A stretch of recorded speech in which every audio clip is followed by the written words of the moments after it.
Aweta promebia com nossa organizar evento conjunto com Kamakuri. Kamakuri para 25 anos acaba já está organizando o National Anthem and Flag Day Ride para 18 de março. Pero e ano aqui não dona-nos dia de itinerário volta awe. Então nós aqui faz poker ride. E essa aqui a começar algo de uma ideia, pero ela cresce ora que nós mencionamos aqui se que nos clube internacional, nos charter internacional.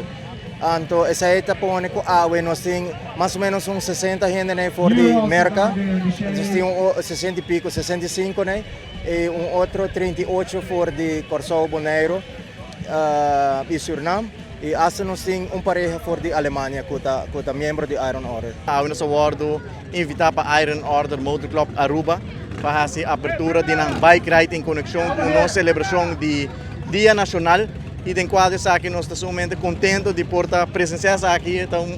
dos momentos para mirar quantos bikers vêm de Iron Order de Merca, vêm Aruba e nós awardo acerca alguns semanas passar para Iron Order Motor Club Aruba para com o governo e oficina de turismo por contribuir, considerando o hecho que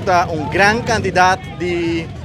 se nós podemos chamar turistas, bikers, lo participar na bike ride aqui para a celebração do nosso Dia Nacional e obviamente nós estamos mais com abrir para ajudar com uma contribuição financeira para assim nós por ajudar também tem gasto que não tem para cobrir, para entertain, para host. Tour americano não somente americano, havem bikers de Corsou, havem bikers de Bonaire e você pode ter que não presenciando a grande quantidade de bikers que tem, não somente de Aruba, sino internacional que nós estamos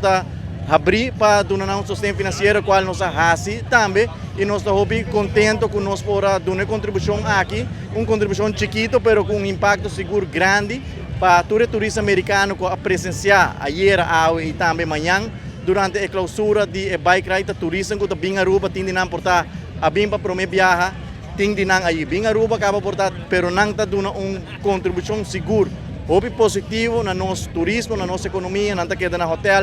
não está visitar cafés não está visitar bars não está visitar restaurante não está conhecer nossa cultura não está conhecer nossa história que nos está contento e agradecido por nos por participar de uma contribuição financeira e nos quer felicitar também Iron Order Motor Club Aruba para ajudar a engrandecer nosso turismo depois de 2 anos sumamente difícil de pandemia. Hoje nós podemos mirar a alegria cerca de bikers local, mas seguro também de bikers internacional que estão participando hoje de ayer acaba na bike ride que a organizada para Iron Motor Club Aruba. Seguro motor club bom organizado, bom estruturar e seguro contribuindo no desenvolvimento de nosso turismo, qual seguro nos está a aportar essa aqui na todo momento.